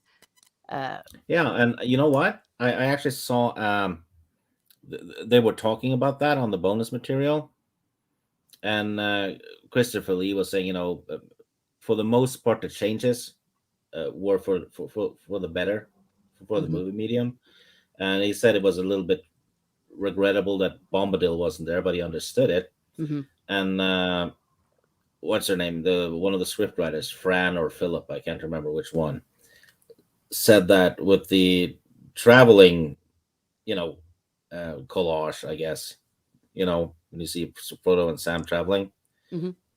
we don't know if they've run into Bombadil at that point or not, Yeah. because they could have between the shots, right? Yeah, 'Cause there's a plausible lot of off-screen traveling. occurrence. Yeah. Yeah. So you could kind of insert that chapter in your head canon that they've spoken to Bombadil. Well, there we But go. there's We another, solved it. Yay! yeah, there's another Hobbit that traveled with them for a while as well, Mm-hmm. and he turned back. He's not in it either. Yeah. What is it? Fredigar? Was that it? Mm. Is that him? Yeah. I don't know. I'm gonna have to look at that. I don't remember that. Yeah. I know that there were several encounters before they left, and there was more with the farmer. Well, and it felt like Wow. it took them forever to leave the Shire in the book. It's like, oh my gosh, they're still in the Yeah. Shire. Quit packing. Yeah, get out of there. Yeah. Well, but it was still so much loads of fun though. It did set it all up. Going and meeting then the mysterious ranger. So we go from the world of hobbits to the world of men, and then from there to the world of elves and Rivendell and Lothlorien, And then to dwarves. and then to dwarves. Yes, the Alliance of Moria. You actually get introduced to all of them except the orcs, basically. Yes. All the races except for the orcs. Yeah, and I don't know. It's kind of weird the way that they describe the Uruk-hai in the movies. They basically say that they bred orcs and men, or yeah. I don't think they really said that in the books. They just said that Saruman used his magic to kind of give the orcs an upgrade. But I don't remember them saying that Uruk-hai were orcs and men bred together. Yeah, because we never get a POV chapter for Saruman. Yeah, They always just talk about him. But Elrond is called Elrond half Elven. yes, because he is actually half Elven. Oh, not half. Or is it 3/4? Yeah, something like that, because he's a descendant of Luthien, I think. Yeah. Yes. That's why Aragorn mistakes Arwen for Luthien when he first sees her. Yeah. So that makes Arwen Or quarter. rather, he's a descendant of Beren, who was the human. Yeah. Yeah. So that's why he's called half elven. It's like a nickname, though. It's not. Mhm. He's not a half elf. Yeah, it would.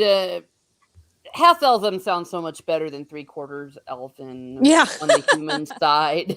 Yeah, because his mom was like, what was she, half elven and like half Maya or something like that? Or I don't remember, but yeah, it was pretty interesting. Yeah, they were all having lots of interspecies sex. Why not? And then they say that there wasn't diversity. Exactly. Just You was know what? different. That's also a thing I noticed in the intro when Galadriel is speaking and basically telling the story, and she's like, "Yeah, history became legend and blah blah blah, and there are none now left that remembers it." And I'm like, except for Elrond, Galadriel, Yeah, Celeborn. exactly. I mean, Elrond was even there when Yes. when Isildur and couldn't throw the ring away. Yeah. yeah, Yep. and Galadriel and Celeborn were around when Sauron was around. Yeah. Absolutely. So like, yeah, except for that one and that one and that one, and yeah. And then once you go through about 15 people, well, then it faded out of everyone's memory. Exactly. Yeah, Sora Poopa says the books mentioned half orcs, but vaguely men with orcish traits, but the Uruk-hai were something else. Yeah, the men with orcish traits, they're called Swedes. Oh, okay. And OG Alora is in the house. Hello. Thank you for popping in. Much appreciated. Hey, OG. Hi, Laura. Yeah. She's awesome. Oh, and by the way, I don't think I had a chance in the flow to get back to what Matt Wilkins says about why he likes to hang out. Let me see. Is it after he shapeshifted into a snake? I'll go back to that. But No, he hasn't said anything since that he left. They just said, "I hope he's snake shapeshifts into a snake," and then they just buggered off. okay. Passive aggressive as hell. Well, Oh no. or just aggressive. Well, I wanted to go back because, of course, anything that's a compliment to me. Oh, and of course to Rennie. Stieg, I know why you hang out with these ladies. They have great taste in novels. Oh, thank you. Yeah, so, yay. So everyone's saying hi and smiling and waving. Okay. And then Boromir. But I like the fact, though, that when we start the Two Towers, we will get to talk about Boromir again. Yes. The only good thing about them ending it when they did. Yeah. Yeah. I think that Boromir is one of those underrated characters that people think of as just like, oh, that's the guy that tried to take the ring. But yeah, but he redeemed himself and he saved his friends, or he tried to save his friends. And, he shows that people are flawed. I saw a dumbass on Twitter claiming that Sauron had sent Boromir. Oh, get out. What an idiot. Yeah. That's someone who hasn't read the books. Or even if you saw the movie made it pretty daggone clear what was going on. I mean, he was there because they were fighting Sauron. Exactly. Yeah. Well, and the extended versions explain that his dad wanted him to go there. Yeah. Denethor sent him. And it was a hell of a journey, too. I think he had been fighting orcs several times Yeah. during the journey. Yeah. That wasn't just a quick ride. No, because Mordor's like right there by Gondor. Yeah. That's like home base. Yeah, and you have Saruman nearby, too, with his orcs. Mm-hmm. And you have the Wolf Riders and Boromir went through the Gap of Rohan, I think. Yes, he did. Mm-hmm. And all of that was going on with Rohan. So we love you, Boromir. We love you. And even though he failed, did he fail, though? Because we do not know. just by his sacrifice and his heroism, those are the kind of things that spur others on as well. It inspires them. So I don't Well, believe it's it written actually out. inspired Aragorn to go for the throne. Mm-hmm. Yeah, I can see that because he called him his king when he died. And Yeah. yeah, that scene always got me choked up, whether it was in the book, in the movie. It's just like, oh, that's so cool. You know, it's like, oh, Yes. And it's not in the books, but in my little head canon, yeah, you can see Merry and Pippin being like, "Stay alive. Remember what Boromir did for us." yeah. Like doing that last of the Mohican sing, "Stay alive. Stay alive." Don't give in. Yeah. Don't go to the light. Yeah.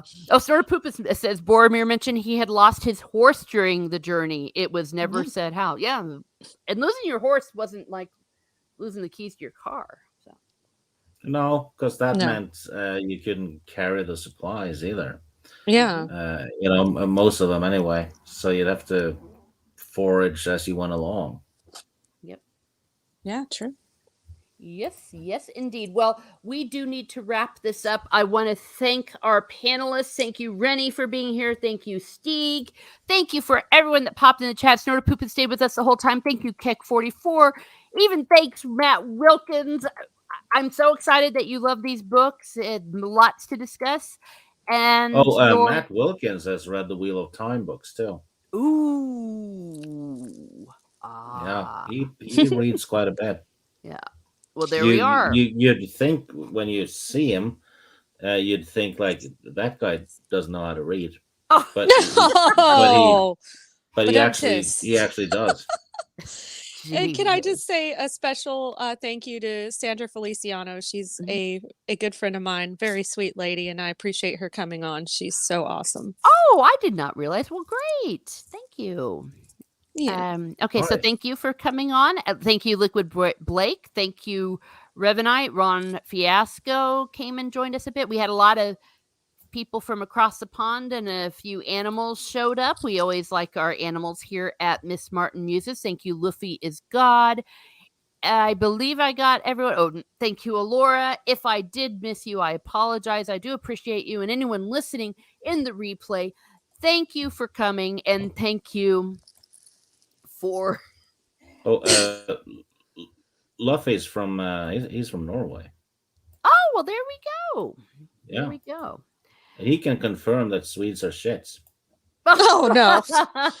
We'll let you duke that out with, what is his name? Another monster? Yeah, Oh, but yes, it's like he an is. American Swede, so it's kind of like... It doesn't count. Oh, my gosh. Well, Sort of Poopa says, take care, every human. Well, thank you, and we do appreciate the polar bears in my audience. Later all says, Keck, thank you. Sandra, thanks for inviting me to join you today. This was a very interesting discussion. Oh, well, thank you. Thank you. Very happy to see you. And as I said, if you hadn't had a chance to subscribe, we are going to be continuing to discuss all of the books, and who knows, maybe we'll go through the letters. Maybe we'll even... tackle the Cimmerillion. Oh, I know. I'm like, I gotta read it again, but it was so hard. I know. Maybe not. Okay, maybe I was getting ambitious. I'll be just I have a cold. And of course, The Hobbit. We can always read The Hobbit as well. Oh, yeah. Okay. Well, have a great day, everyone. Have a great day, and be certain that if you are living in a galaxy far, far away, be careful of the chickens. Yeah, and